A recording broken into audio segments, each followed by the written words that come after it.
दोस्तों, एक व्यक्ति जिसका नाम होता है जय कुमार जैन। दरअसल जय कुमार अपनी पत्नी, एक बेटे और एक बेटी के साथ बेंगलुरु में रहते थे। उनका कपड़ों का बहुत बड़ा कारोबार था, साड़ियों का बहुत बड़ा बिजनेस था। उनके पास पैसों की कोई कमी नहीं थी। पूरा परिवार खुशहाल परिवार था। हालांकि जय कुमार जैन रहने वाले तो राजस्थान के थे, लेकिन वो अपने कारोबार की वजह से पिछले 22 सालों से बेंगलुरु में रहते थे। उनका बेंगलुरु में खुद का एक आलीशान बंगला था और उसी में वो अपने परिवार के साथ रहते थे। ज़िंदगी में सब कुछ ठीक ठाक चल रहा था, किसी चीज़ की कोई दिक्कत परेशानी थी नहीं, पैसे वाले थे।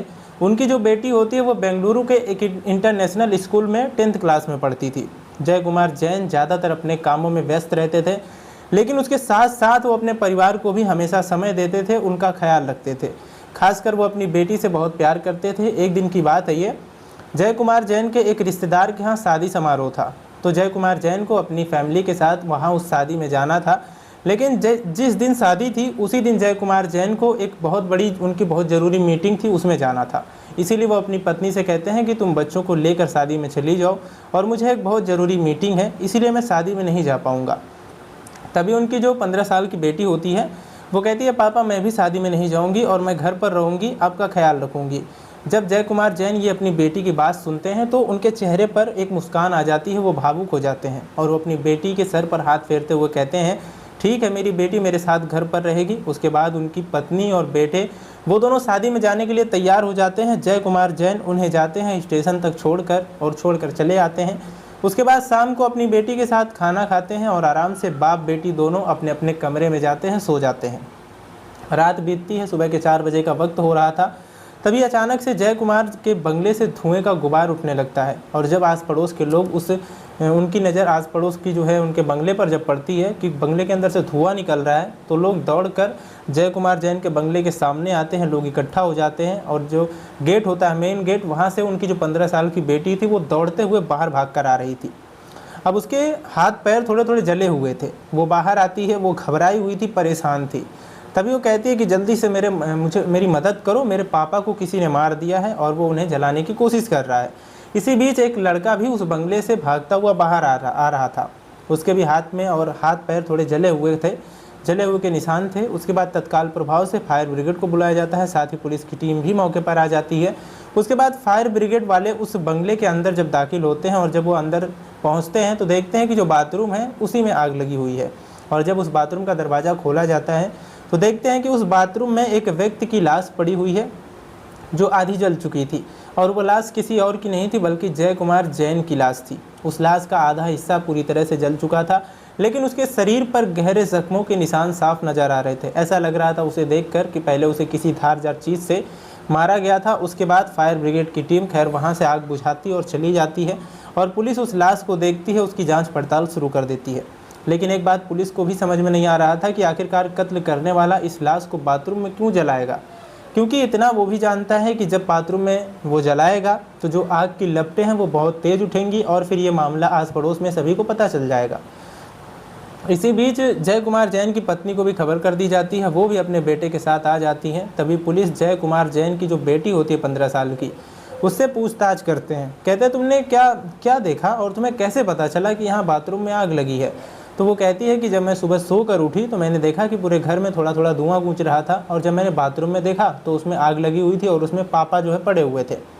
ये सब कुछ देखकर मैं घबरा गई, परेशान हो गई। मैं भागकर बाहर गई। पड़ोस में मेरा एक दोस्त रहता था, उसको बुलाया और हम दोनों ने मिलकर आग बुझाने की कोशिश की। लेकिन जब हम लोगों से आग नहीं बुझी तो मैं भागकर बाहर गई और लोगों से मदद मांगी। तो फायर ब्रिगेड आई और पुलिस भी। तभी पुलिस ने कहा कि तुम्हारा जो दोस्त है वो कौन है, उसे बुलाओ। जब उसके बारे में पता किया जाता है तो पता चलता है कि उसके पड़ोस में रहने वाला एक लड़का है जिसका नाम होता है परवीन, दरअसल जिसकी उम्र लगभग 19 साल के आसपास होती है। पुलिस उससे पूछताछ करती है तो वो बताता है कि मेरी दोस्त को उसका मेरे पास फ़ोन आया था और वो कह रही थी कि ऐसी ऐसी बात है, तुम जल्दी से आ जाओ। उसके बाद मैं वहाँ भाग कर गया, मैंने जूता भी नहीं उतारा और आग बुझाने लगा। अब पुलिस को इन दोनों के बयानों पर कुछ शक होने लगता है। इसी बीच पुलिस जब परवीन से पूछताछ कर रही थी तभी एक पुलिसकर्मी की नज़र परवीन के पैर पर पड़ती है। दरअसल उसके पैर का जो पंजा था वो ऊपरी हिस्सा, उंगलियों के पास वाला, वो थोड़ा जला हुआ था, लेकिन नीचे का जो तलवे वाला हिस्सा था वो नहीं जला था, वो बिल्कुल ठीक था। तभी पुलिस ने कहा, ये तुम्हारे पैर का ऊपरी हिस्सा जला हुआ है और नीचे का हिस्सा बिल्कुल ठीक है, ऐसा क्यों? जबकि तुमने कहा था कि तुमने उस वक्त शूज पहन रखा था। तभी परवीन कहता है, नहीं मैं भूल गया था, मैंने उस वक्त चप्पल पहना हुआ था। अब पुलिस को परवीन पर शक होने लगता है क्योंकि वो अपने बयान बदल रहा था। अब वो पुलिस के रडार पर था। तभी पुलिस आसपास के पड़ोसियों से पूछताछ करती है, ये जानने की कोशिश करती है कि इस परवीन और उस नाबालिग लड़की के बीच क्या रिश्ता था। तो पता चलता है कि जिस इंटरनेशनल स्कूल में वो लड़की पढ़ती थी, परवीन भी उसी में पढ़ता था। हालांकि परवीन उससे 3 साल का सीनियर था और वो वहाँ से पास आउट हो जाता है और वो किसी दूसरे कॉलेज में अपना दाखिला करवा लेता है और वो लड़की अपना जो 10th का एग्ज़ाम दे रही थी वो वहीं से दे रही थी।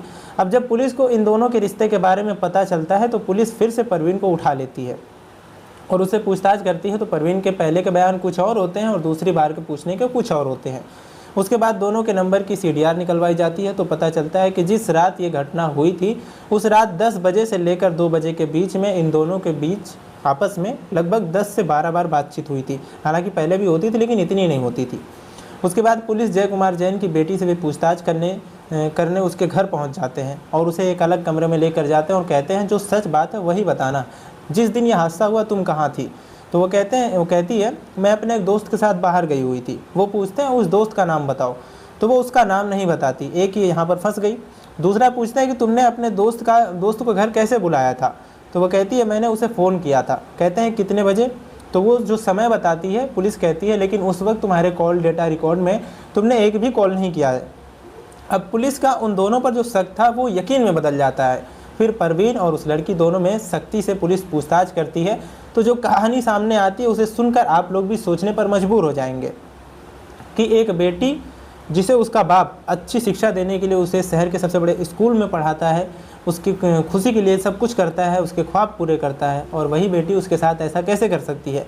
दरअसल परवीन और वो लड़की जब एक स्कूल में थे तभी से उन दोनों के बीच जो है एक दूसरे से प्यार हो जाता है। और वो जब भी स्कूल के छूटते थे तो पहले एक दूसरे के साथ घंटों वक्त बिताते थे, उसके बाद घर पर जाते थे। हालांकि परवीन उससे 3 साल बड़ा था लेकिन फिर भी वो दोनों एक दूसरे से बहुत करीब आ जाते हैं।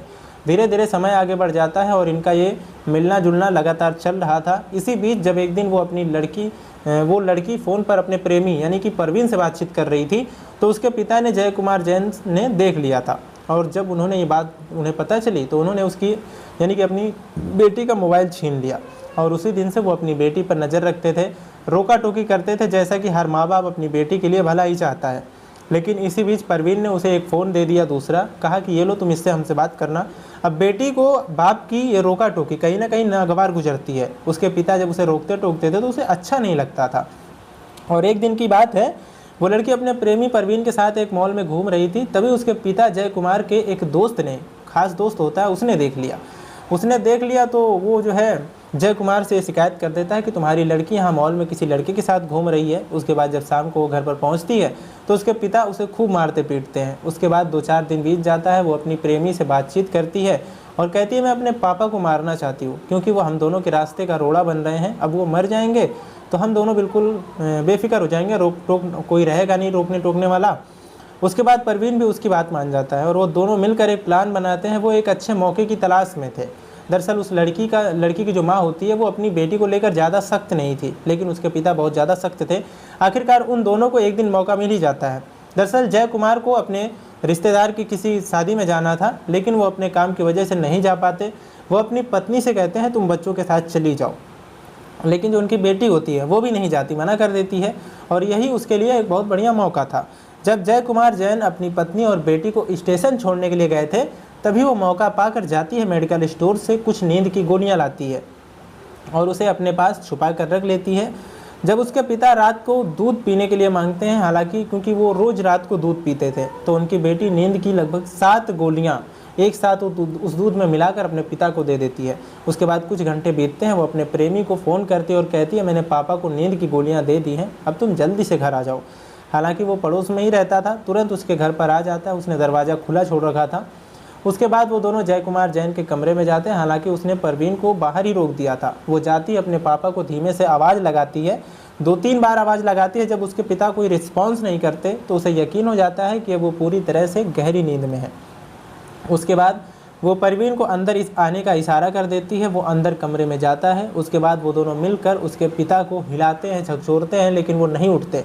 उसके बाद जो लड़की होती है वो अपने पिता के गालों पर तमाचा मारना शुरू कर देती है। दरअसल वो अपना गुस्सा निकाल रही थी, क्योंकि उसके पिता उसे मनमर्जी करने से रोकते थे, टोकते थे, उसके प्रेमी से मिलने जुलने से रोकते थे। उसके बाद परवीन अपने साथ एक चाकू लेकर आया था और उस चाकू से वो दोनों मिलकर जय कुमार जैन के ऊपर वार करना शुरू कर देते हैं। जब उन्हें लगने लगता है कि इतने वार से इसका काम तमाम हो जाएगा, तो उसके बाद वो दोनों रुक जाते हैं और आराम से उनकी धड़कनों को चेक करते हैं, नब्ज़ को टटोलते हैं, देखते हैं, तो उन्हें तसल्ली हो जाती है कि अब जय कुमार जैन इस दुनिया में नहीं रहा, वो मर चुका है।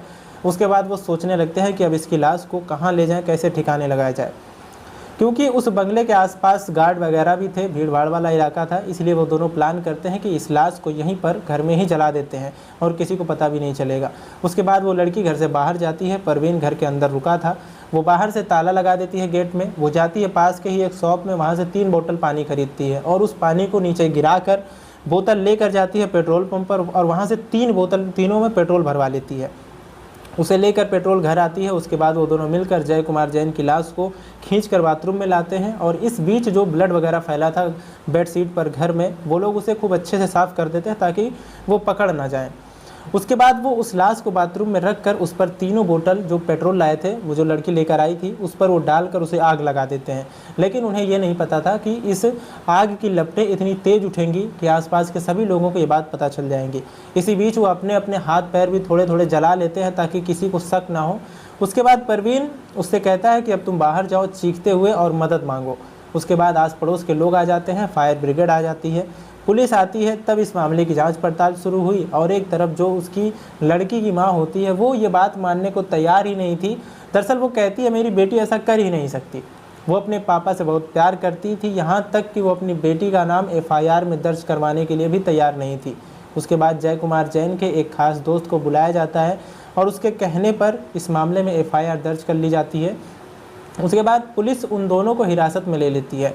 उधर बेटी अपने प्रेमी के साथ पुलिस कस्टडी में थी, इधर माँ ये बात मानने को तैयार ही नहीं थी कि उसकी बेटी ने ही अपने पिता को मारा है।